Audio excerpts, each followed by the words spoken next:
स्वागत छ सबैजनालाई जो मेरो भिडियो अहिले हेर्दै हुनुहुन्छ। म विकास श्रेष्ठ आज फेरि तपाईको सामु एउटा नयाँ भिडियो लिएर आएको छु। आजको मेरो यो भिडियो चाहिँ तपाईलाई स्क्रिनमा देखिरहनु भएको होला JBL ब्लुटुथ इयरफोन या भनौं इयरबड जुन चाहिँ तपाईले नेपाली मार्केटमा पाउन सक्नुहुन्छ। यसको म आज अनबक्सिङ गरेर देखाउन जाँदैछु अनि प्राइस र डिटेल भन्दै जाँदैछु। मैले यो लिइसकेपछि यसमा सर्टेन टाइम युज गरिसकेपछि यसमा कति राम्रो कुराहरू भेटाएँ, कति नराम्रो कुराहरू भेटाएँ, मैले बुझेको जानेको कुराहरू यो भिडियो मार्फत म आज तपाईलाई भन्न जाँदैछु, देखाउन जाँदैछु। त्यसको लागि चाहिँ मेरो भिडियो लास्टसम्म हेर्दिनु होला अनि मन परेमा लाइक, शेयर अनि सब्स्क्राइब गरिदिनु होला अनि मेरो च्यानल अहिलेसम्म सब्स्क्राइब गर्नुभएको छैन भने सब्स्क्राइब गरिदिनु होला। सो अब आजको भिडियो सुरु गरौँ। अब तपाईले यो JBL स्पिकरको कुरा गर्नुहुन्छ भने यो तपाईले मार्केटमा नेपाली मार्केटमा 2000 सम्म पाउन सक्नुहुन्छ। कुनै ठाउँमा तपाईले डिस्काउन्ट पनि पाउन सक्नुहुन्छ। अब अहिले तपाईको दशैं तिहार आउँदैछ, त्यो भएको कारणले गर्दा कति ठाउँमा तपाईले अलि डिस्काउन्टमा पनि यो पाउन सक्नुहुन्छ, तर नर्मली 2000 सम्म तपाईले यो पाउन सक्नुहुन्छ। त्यसैगरी यो भित्र तपाईले के पाउन सक्नुहुन्छ भने यसरी तपाईले देखिरहनु भएको होला एउटा डाटा केबल चार्ज गर्नको लागि यसमा फ्री हुन्छ।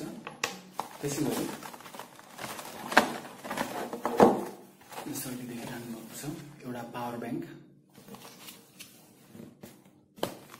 यो भित्र चाहिँ तपाईले एयरफोन दिन सक्नुहुन्छ। यो थिचेर चाहिँ तपाईले यो चार्ज गर्न सक्नुहुन्छ। यसमा यो निकाल्यो भने चाहिँ तपाईको यो अटो अन हुन्छ। त्यसपछि कुरा आउँछ ब्याट्रीको।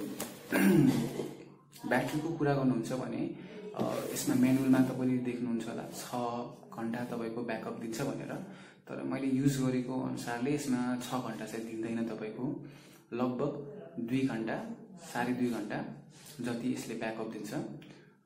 ब्याट्रीको ब्याकअपको कुरा गर्नुहुन्छ भने यसको ठिकै मात्र छ, त्यस्तो राम्रो त्यस्तो नराम्रो भन्दा पनि ठिकै छ। त्यसैगरी लुकको कुरा गर्नुहुन्छ भने यो राम्रै छ। त्यसैगरी रेन्जको कुरा गर्नुहुन्छ जति कति डिस्टेन्ससम्म यो कनेक्टेड भइराख्छ भन्दाखेरि डिस्टेन्स चाहिँ तपाईको यसमा 10 मिटर दिएको छ। डिस्टेन्स चाहिँ तपाईको यसको राम्रो नै छ। साउन्डको कुरा गर्नुहुन्छ भने यति प्राइसमा यसको साउन्ड राम्रै छ। तपाई एउटा सस्तो खालको इयरफोन वायरलेस इयरफोन खोज्दै हुनुहुन्छ भने यो इयरफोन चाहिँ तपाईलाई राम्रै नै हुन्छ।